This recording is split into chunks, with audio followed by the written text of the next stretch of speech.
Yeah, so the first thing I want to mention is this common misconception about Bukhari, like it's being the only book of hadith that Muslims believe in, or that narrations of Bukhari are the only narrations we have. We just rely on what Bukhari himself said, right? We have many books that was written before Bukhari. The difference between Bukhari and the others is that Bukhari, he made his collection only authentic. As Iraqi, he says, Alfiyat al-Iraqi is a very basic book for anyone who wants to learn hadith, obviously. He says, وَأَوَّلُ مَنْ أَلَّفَ فِي الصَّحِيحِ مُحَمَّدٌ وَخُصَّ بِالتَّرْجِيحِ. The first person to author a book about the authentic hadith was Muhammad. He's referring, obviously, Bukhari.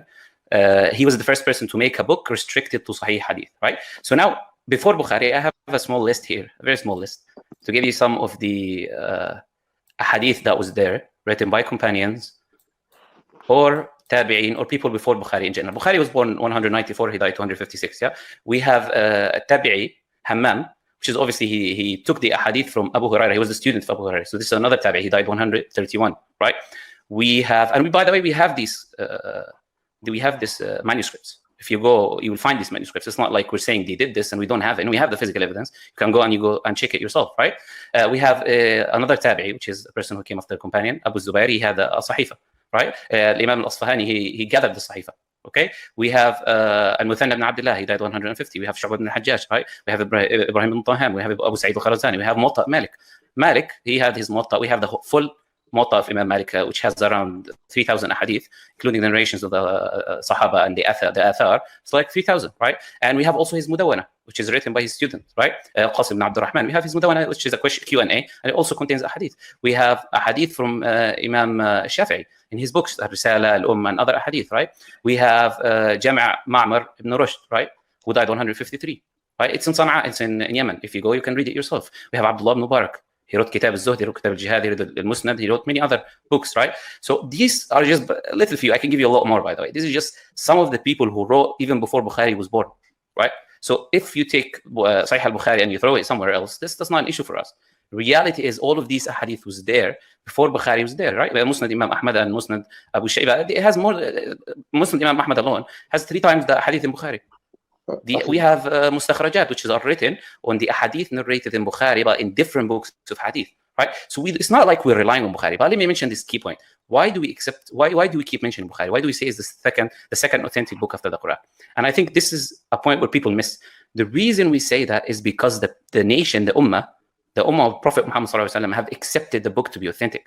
So what is validating the book is not Bukhari himself, but the nation, the ummah, of gathering on this book and saying this is authentic. When Bukhari wrote his book, he went to Ahmad ibn Hanbal and he went to Yahya ibn Ma'in, and he went to these people, and these people have testified that his book was okay. So he didn't just write the book and that's it. No, the people in the community who are experts in the science of hadith have authenticated the narrations that he brought forward. Yahya ibn Ma'in, for example, he used to go and teach his teacher.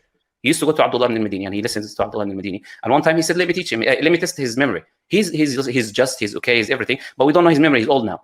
So he sat down and he mixed the narration, the chain of narration with the matn, with the words itself. Then Abdullah ibn al-Madini, he got angry. And Imam Ahmad was sitting next to him. He said, this will not come from you. This comes from this guy. It comes from him. He's the one who would dare to test his teacher, basically. They used to teach their own teachers. The reason being, this is the religion, right? We don't rely on what people just say, this is authentic, this is not authentic. No, the community used to know who the liar were. The people used to go on the street and say, Fulan is a liar. This person is a liar. He's screaming the road. Don't take from this guy, is a liar. If he made one lie about a hadith. So the reality is it was a consensus of a community.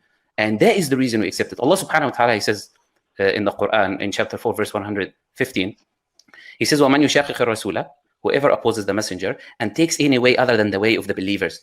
So what validates the consensus is the Quran. The Quran states that if the believers have a consensus upon a certain topic, a certain subject, then we accept it.